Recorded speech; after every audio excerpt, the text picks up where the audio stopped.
Assalamualaikum warahmatullahi wabarakatuh. Kita ulik-ulik kembali materi-materi pembekalan ketika dulu di PHK ini ya. Ini udah 3 bulan di PHK nih. Pesangon berkah atau musibah katanya. Nah, kita bahas ini aja. Jadi kalau kena PHK dapat pesangon, itu bakal jadi berkah atau bakal jadi musibah gitu. Balik dulu ya. Ini tentang eh, kesehatan finansial. Temanya itu kesehatan finansial. Nah, apa nih ya? Sosial, intellectual wellness. Jadi kesehatan itu ada kesehatan otak gitu ya, cerdas, intellectual wellness, emosional, occupational, environment, wah banyak ya. Kemudian ada financial wellness. Jadi kesehatan itu roda kesehatan itu banyak macamnya ya. Kesehatan spiritual juga, kesehatan dalam bersosial. Wow, baru tahu. Financial planning. Kenapa kita penting dalam merencanakan keuangan? Nah, ini titik lemah orang-orang yang ngakunya sebagai muslim. Kenapa? Karena duitnya nggak ada. Jadi nggak ada yang bisa direncanain gitu ya. Kita nggak ada uang untuk dibuat perencanaan, gimana merencanain gitu ya di situ ya. Siklus kehidupan keuangan, wis dari umur 0 sejak lahir sampai kerja sampai udah mau pakai tongkat nih ya. Jadi ketika usia produktif 20, 30, 40, 50 itu adalah tahap mengumpulkan kekayaan. Ada tahap melipat gandakan kekayaan dan tahap mendistribusikan kekayaan. Nah, problemnya ketika kita di umur produktif ini nggak semua orang bisa melampaui tahap 3 tahap ini ya. Ngumpulin juga susah, melipat gandakan boro-boro, yang ada ketipu, usaha kagak jalan, boro-boro mendistribusikan kekayaan dalam bentuk warisan.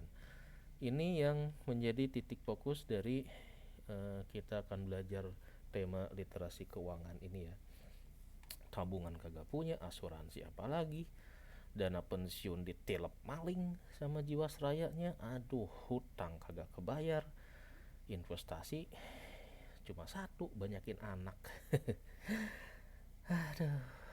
Nah, satu-satunya investasi dengan banyakin anak ini juga kena klausal. Jangan sampai meninggalkan generasi yang lemah gitu ya, lemah spirit ibadahnya, spirit keuangan, spirit berekonomi. Itu siklus yang harus diantisipasi. Jangan sampai mewariskan kemiskinan katanya gitu ya. Jadi ini tahapan yang harus kita perbaiki nih buat anak cucu kita. Ngumpulin kekayaannya harus dibenerin, caranya, ilmunya, melipat gandakannya juga harus dibenerin gitu. Caranya gimana? Kagak tahu saya juga. Kalau saya udah tahu sih dari dulu udah nggak kayak sekarang ikut pelatihan-pelatihan untuk memperbaiki kehidupan. Next, pensiun, PHK ataupun apapun namanya, itu saya lebih seneng PHK aja gitu ya, biar orang kalau denger oh si Anu di PHK lebih kasihan gitu. Tapi kalau anda pensiun dini ya, resign, nah, nanti kesannya tuh gimana gitu ya, lebih membanggakan kalau ya sebut aja PHK gitu, karena nanti orang bakal lebih berempati. Artinya tuh lebih lebih apa ya, lebih mendoakan kali ya, meskipun ujung-ujungnya mungkin ada yang keinginan sendiri, ada yang happy, ada yang sedih gitu ya. Jadi retirement bisa voluntary atau mandatory, dan juga ini bisa dilihat dari dua sisi, bisa dapat berkah atau musibah gitu ya. Nah, ini tergantung. Kalau anda dapat gula-gula di tempat kerja anda, kerjanya enak, anda berarti merasa jadi musibah. Tapi kalau kita kerjanya diperes, menafkahi bagian lain, Sabtu Minggu harus kerja, ya, gajian pagi siang malam saldonya udah hilang lagi. Begitu dapat pesangon berarti dapat berkah.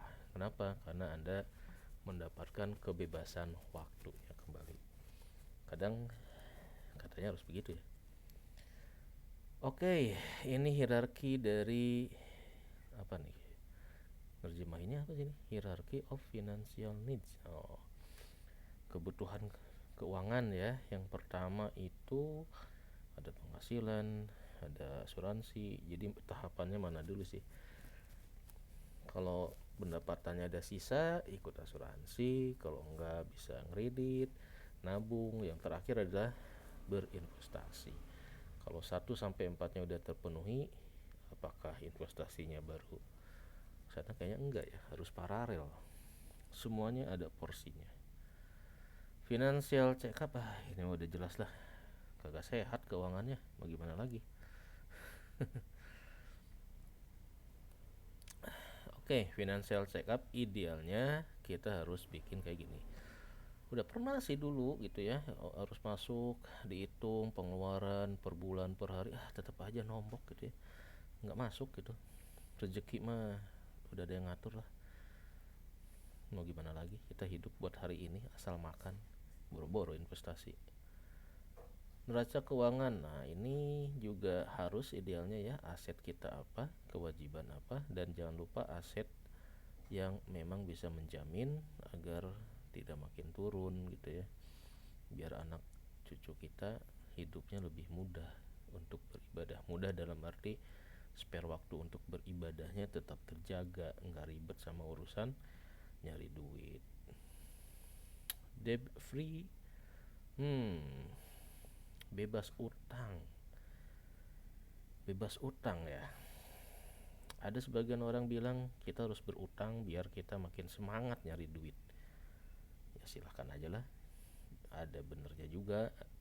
Tapi kalau yang mau menjauhi hutang juga ada benernya juga gitu ya. Nanti di ujungnya yang bisa jadi komparasi mana yang paling bener gitu. Kita nggak bisa menyalahkan. Dana darurat, nah ini yang harus kita sisihkan kalau dapat pesangon.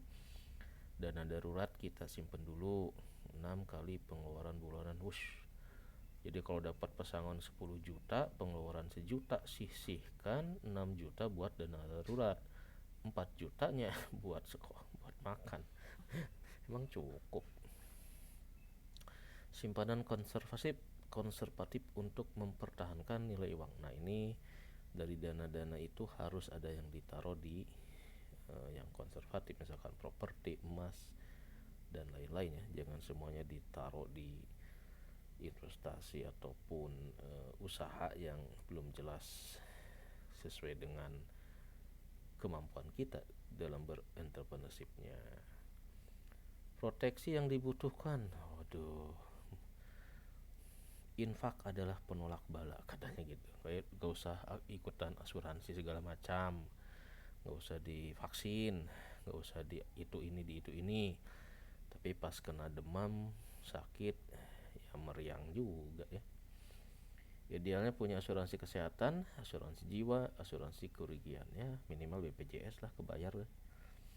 BPJS kalau satu sih enak 35 ya, tapi kalau anaknya 6 kayak saya lumayan juga. Apa nih? Investasi bodong. Ini yang paling elit nih, paling susah ya.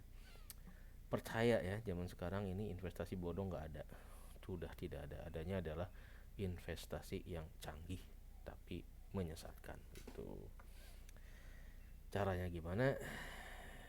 Buktinya makin hari masih ada aja tuh yang ketipu gitu ya, dengan investasi rugi. Sekarang lagi ribut tentang KSP, koperasi simpan pinjam tuh, Indosuria ya. Ya karena pada dasarnya orang tuh emang kemaruk, naruh 10 pingin jadi 1000 gitu. Jadi sampai kapanpun ini bakal ada. Tujuan keuangan, liburan, modal usaha, nyekolahin anak, renovasi. Renovasi nggak berani, takut kejebak. Prioritas harus diprioritaskan: primer, sekunder, tersier, jangka pendek, menengah, panjang. Ini bagus ya materinya, saya harus explore lagi biar semakin terpetakan gitu ya, karena kalau nggak ngebahas yang ginian nih kita bingung dapat pesangonnya mau diapain. Udah itu aja freelingnya, ini testing doang, testing gimana caranya main konten.